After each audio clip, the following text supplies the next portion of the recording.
Je lis du livre de Genèse chapitre 25, les versets 22 et 23, ce qui suit. Les enfants se heurtaient dans son sein.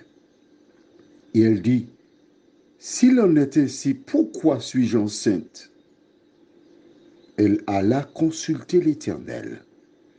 Et l'Éternel lui dit, deux nations sont dans ton ventre, et deux peuples se sépareront au sortir de tes entrailles.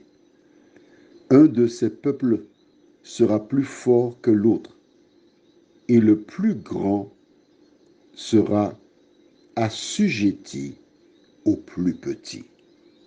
Notre thème, c'est consulter. Prions. Seigneur, voici cette femme, Rebecca, qui épousa Isaac. Et comme beaucoup de femmes, elle aspirait à avoir des enfants. Car pour certaines, on est femme seulement lorsqu'on a procréé. Pour certaines, ce qui n'est pas le cas pour tout le monde. Tandis que nous lirons ces deux versets et les étudierons, merci de nous conduire dans toute la vérité, nous t'en prions. Au nom de Jésus et pour ta gloire éternelle. Amen. Rebecca est stérile, elle ne peut pas avoir d'enfant. Mais Isaac sait qu'elle aura des enfants. Isaac a la certitude. Pourquoi? Parce que l'Éternel a fait une alliance avec lui. Son père n'est pas là. Son père n'est plus là. Il est le seul à gouverner maintenant le bateau. Mais son père lui a donné tous les éléments pour qu'il réussisse. Prenons la Bible dans Genèse chapitre 17. Et nous lirons à partir du verset 19. Genèse 17, verset 19. Tu as trouvé? On y va.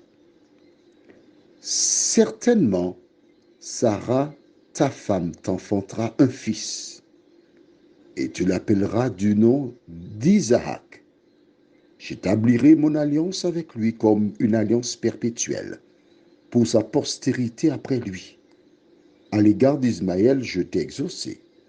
Voici, je le bénirai, je le rendrai fécond et je le multiplierai à l'infini. Il engendrera 12 princes et je ferai de lui une grande nation.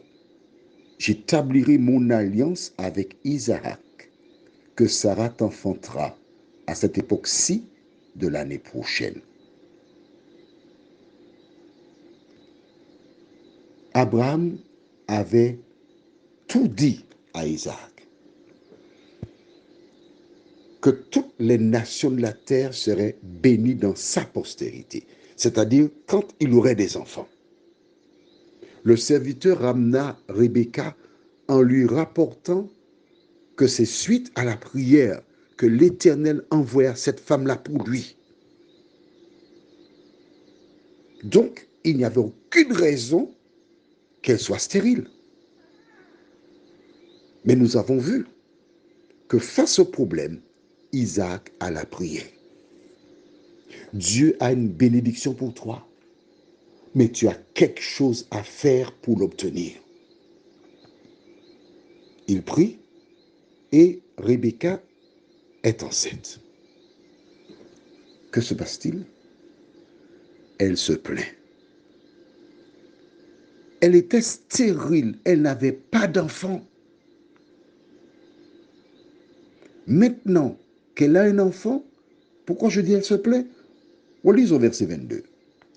Les enfants se heurtaient dans son sein et elle dit, s'il en est ainsi, pourquoi suis-je enceinte? Quantité de femmes qui auraient aimé être enceintes. Elle est enceinte maintenant, elle était stérile. Au lieu de remercier Dieu, Elle demande des comptes à Dieu. Elle se plaint. Mon ami, ce soir, je te pose une question.